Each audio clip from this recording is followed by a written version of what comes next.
Friends, आपका स्वागत है डीपी स्टडी पर। आज के इस वीडियो में मैंने भारत के भूगोल से कुछ इंपॉर्टेंट प्रश्नों को शामिल किया है। यदि आप किसी कम्पिटिटिव एग्जाम्स की तैयारी करते हैं फ्रेंड्स, तो ये वीडियो आपके लिए यूजफुल हो सकती है। स्टार्ट करते हैं वीडियो को। आज का फर्स्ट क्वेश्चन है, भारत का पुरातन काल में हिमालय के स्थान पर कौन सा सागर विद्यमान था? तो यहाँ पे टेथिस सागर विद्यमान था। ऑप्शन सी सही उत्तर हो जाएगा इस प्रश्न का। अगला प्रश्न देखेंगे फ्रेंड्स, तराई क्षेत्र कहाँ स्थित है? तराई क्षेत्र शिवालिक और लघु हिमालय के बीच स्थित है तराई क्षेत्र। ऑप्शन बी सही उत्तर हो जाएगा इस प्रश्न का। अगला प्रश्न है फ्रेंड्स, भारत का मानचित्र किस मेरिडियन यानी देशांतर के आधार पर खींचा गया है? तो यह 82 डिग्री 30 पूर्व देशांतर के आधार पर खींचा गया है। ऑप्शन बी सही उत्तर हो जाएगा इस प्रश्न का फ्रेंड्स। अगला प्रश्न है, कौन सी नदी पश्चिम की ओर बहती है? तो भारत की दो ऐसी नदियां हैं, नर्मदा और ताप्ती ऐसी नदियां हैं जो कि पूरब से पश्चिम की ओर बहती हैं और अरब सागर में गिरती हैं। इसके अलावा और जितनी नदियां हैं वो पश्चिम से पूरब की ओर गिरती हैं और बंगाल की खाड़ी में गिरती हैं। याद रखिएगा फ्रेंड्स, नर्मदा और ताप्ती जो है अरब सागर में गिरती है, जो कि पूरब से पश्चिम की ओर बहने वाली ये दोनों नदियां हैं। ठीक है फ्रेंड्स, तो यहाँ पे क्या हो जाएगा ऑप्शन? आंसर ऑप्शन सी हो जाएगा, नर्मदा नदी। अगला प्रश्न देखेंगे फ्रेंड्स, डंकन पैसेज निम्नलिखित में से किसके मध्य स्थित है? तो यह दक्षिण और लिटिल अंडमान के मध्य स्थित है डंकन पैसेज। ऑप्शन बी सही उत्तर हो जाएगा इस प्रश्न का। अगला प्रश्न देखेंगे फ्रेंड्स, बृहद हिमालय में स्थित शीत मरुस्थल कौन सा है? बृहद हिमालय में तो लद्दाख जो है ये बृहद हिमालय में स्थित शीत मरुस्थल है। ऑप्शन ए सही उत्तर हो जाएगा इसका। अगला प्रश्न है, कुल्लू घाटी किसके मध्य स्थित है? कुल्लू घाटी लद्दाख और पीर पंजाल के मध्य स्थित है। ऑप्शन ए सही उत्तर हो जाएगा इसका। अगला प्रश्न देखेंगे, अंडमान एंड निकोबार द्वीप समूह में सबसे ऊंची चोटी कौन सी है? तो ये कौन सी चोटी सबसे ऊंची? माउंट सैडल है, जो कि अंडमान निकोबार द्वीप समूह की सबसे ऊंची चोटी है। ऑप्शन सी सही उत्तर हो जाएगा इसका। अगला प्रश्न देखेंगे फ्रेंड्स, निम्नलिखित में से अक्साई चीन का भाग कौन सा है? तो यह लद्दाख पठार जो है अक्साई चीन का भाग है। ठीक है फ्रेंड्स, ऑप्शन डी सही उत्तर हो जाएगा इसका। अगला प्रश्न है, निम्नलिखित में से कौन सी पर्वत श्रेणी भारत में स्थित है? तो यह पीर पंजाल जो है यह भारत में स्थित है। इसके अलावा अराकान योमा म्यांमार में स्थित है, सुलेमान और साल्ट रेंज जो है पाकिस्तान में स्थित है ये पर्वत श्रेणी। और भारत में पीर पंजाल जो है यह भारत में स्थित है। इस प्रश्न का सही उत्तर ऑप्शन डी हो जाएगा।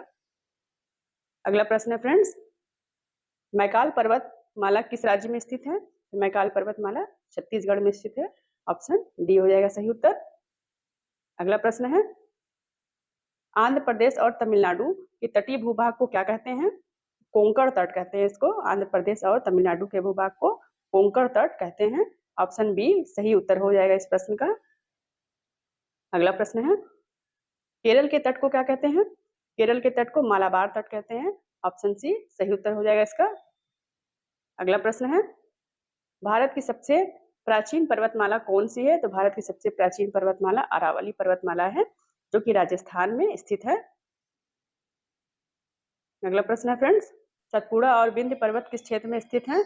ऑप्शन सी मध्य भारत में स्थित है ये पहाड़ियां। अगला प्रश्न है फ्रेंड्स, अरावली पर्वतमाला किस प्रकार की पर्वत श्रृंखला है? तो यह प्राचीन अवशेष पर्वत श्रृंखला है अरावली पर्वतमाला जो है। ऑप्शन सी सही उत्तर हो जाएगा इसका। अगला प्रश्न है फ्रेंड्स, पश्चिमी घाट को किस नाम से जाना जाता है? पश्चिमी घाट को सह्याद्री नाम से जाना जाता है। ऑप्शन ए सही उत्तर हो जाएगा इस प्रश्न का। अगला प्रश्न है, पूर्वी घाट अगला प्रश्न है, पूर्वी घाट का सर्वोच्च शिखर कौन सा है? यह ऑप्शन सी महेंद्रगिरी जो सर्वोच्च शिखर है पूर्वी घाट का। ऑप्शन सी सही उत्तर हो जाएगा। अगला प्रश्न है फ्रेंड्स, पूर्वी घाट पूर्वी घाट का सर्वोच्च शिखर कौन सा है? तो ये महेंद्रगिरी ये जो है सर्वोच्च शिखर है पूर्वी घाट का। ऑप्शन सी सही उत्तर हो जाएगा इस प्रश्न का। अगला प्रश्न है फ्रेंड्स, अन्नाई मुड़ी शिखर कहाँ पे स्थित है? अन्नाई मुड़ी शिखर केरल में स्थित है, केरल राज्य में। ऑप्शन बी सही उत्तर हो जाएगा इस प्रश्न का। अगला प्रश्न देखेंगे, भारत का सबसे बड़ा मैदान गंगा और ब्रह्मपुत्र का मैदान है। ऑप्शन बी सही उत्तर हो जाएगा इस प्रश्न का। अगला प्रश्न है, थार मरुस्थल को किस और नाम से जानते हैं?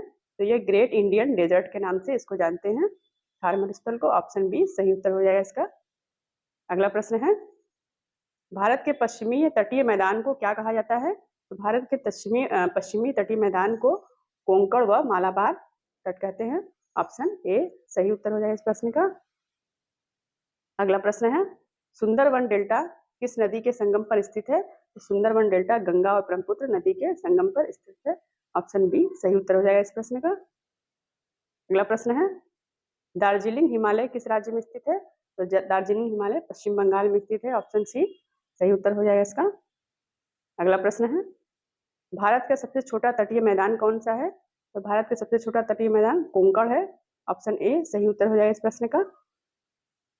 अगला प्रश्न है फ्रेंड्स, पुलिकट झील कहाँ स्थित है? तो पुलिकट झील तमिलनाडु और आंध्र प्रदेश की सीमा पर स्थित है। ऑप्शन ए सही उत्तर हो जाएगा इसका। अगला प्रश्न है फ्रेंड्स, खैबर दर्रा कहाँ स्थित है? तो खैबर दर्रा पाकिस्तान में स्थित है। ऑप्शन डी सही उत्तर हो जाएगा इस प्रश्न का। अगला प्रश्न देखेंगे, सियाचिन ग्लेशियर को लेकर कितने देश में विवाद है? सियाचिन ग्लेशियर को लेकर भारत और चीन में विवाद है। ऑप्शन ए सही उत्तर हो जाएगा। अगला प्रश्न देखेंगे, जोजिला दर्रा जोड़ता है, तो जोजिला दर्रा किसको जोड़ता है? श्रीनगर और लेह को जोड़ता है जोजिला दर्रा। ऑप्शन ए सही उत्तर हो जाएगा इस प्रश्न का। अगला प्रश्न देखेंगे फ्रेंड्स, केरल किसके लिए प्रसिद्ध है? यहाँ पे भारत का न्यूनतम ऊंचाई वाला यह क्षेत्र है और यहाँ पे यह केरल का धान का कटोरा भी कहा जाता है। यहाँ पे कृषि अच्छी होती है। तो इस प्रश्न का सही उत्तर ऑप्शन बी हो जाएगा फ्रेंड्स।